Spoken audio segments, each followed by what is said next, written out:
একদিন বিশ্বনবী বললেন, বান্দার কোনো হক আল্লাহ কোনোদিন ছেড়ে দেয় না। আল্লাহর হক আল্লাহ মাফ করে, বান্দার হকের মাফ নাই। যদিও আমি নবী, আমার উপর যদি কোনো হক থাকে বলো, আমি দিয়ে দেব। কোন সাহাবী দাঁড়ায় না। এক সাহাবী দাঁড়িয়ে বলল, নবী, যুদ্ধের ময়দানে চাবুক চালানোর সময়, লাঠি চালানোর সময় এক কাফেরকে মারতে যে আপনার লাঠির বাড়ি আমার পিঠের মধ্যে পড়েছে। আপনি যেহেতু এই কিসাসটা আদায় করতে চান, আপনার পিঠে আমি লাঠির বাড়ি মেরে এটারে শোধবোধ করে দিতে চাই। সাইয়েদনা ওমরে ফারুক হাতের জামা এরকম করতে শুরু করছে, আয় এদিকে আয়, তোরে শোধবোধ করাই।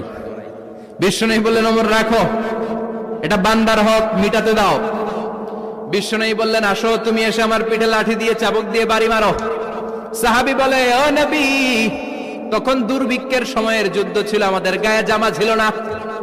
যখন আপনি আমার চাবুকটা পিঠের মধ্যে মেরেছেন, আমার পিঠে তখন জামা ছিল না। আপনি যদি যথা নিয়মে কিসাসটা আদায় করতে চান, আপনার জামাটা খুলেন, খালি পিঠের মধ্যে বাড়িটা মারিস। এবার আর ওমরে ফারুককে ধরে কে? এদিকে আয়, তোরে দেখাইতেছে। বিশ্বনবী বললেন, ওমর থামো, মারতে দাও। বিশ্বনবী উনার জুব্বাটা উপরের দিকে উঠালেন, পিঠের মধ্যে বাড়ি দেওয়ার জন্য ওই সাহাবীকে ডাকলেন। ওই সাহাবী বিশ্বনবীকে পিছন দিক থেকে জড়িয়ে ধরে ওই মোহরে নবুয়তের মধ্যে চুমু দিয়ে ফেলেছে।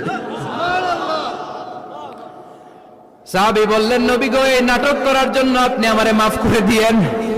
আপনি বিশ্বনবী, উদম গায়ে আপনারে দেখা যায় না, খালি গায়ে আপনারে দেখা যায় না। শুনেছি আপনার পিঠের মধ্যে মোহরে নবুয়ত আছে। অনেক দিনের সাধনা, জল্পনা কল্পনা, আপনার মোহরে নবুয়তে আমার ঠোঁটটা আমি লাগাবো। আপনার মোহরে নবুয়তের মধ্যে আমার ঠোঁটটা লাগিয়ে আমার ঠোঁটটারে আমি জাহান্নাম থেকে পরিত্রাণ করাবো। এজন্য প্ল্যান প্রোগ্রাম করে এতক্ষণ আপনার জামাটা খুলতে বলেছি।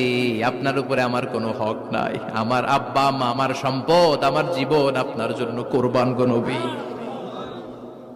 বিশ্বনবীর পিঠে বাম দিকে খাতামুন নবুওয়া ছিল, মাহরে নবুওয়া। কোন বর্ণনা এসেছে উনি এই মাহরে নবুওয়া দিয়ে পিছন দিকে দেখতেন। বিশ্বনবী যখন নামাজ পড়তেন উনি বলতেন, ইস্তাকিমু ওয়া'তাদিলু ইয়ারহামুকুমুল্লাহ, কাতার সোজা করো, ফাঁকা জায়গা বন্ধ করে দাও। কারণ আমি সামনে যেমনি দেখি, পেছনেও তেমনি দেখি।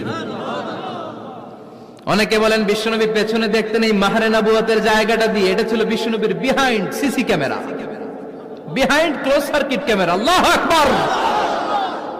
বিশ্বনবী ছাড়া কোন নবীর পিঠে এরকম মাহরে নবুয়া ছিল নাকি? কথা বলেন। এজন্য ওই নবীরে গালি দিলে সহ্য হয়? কথা বলেন।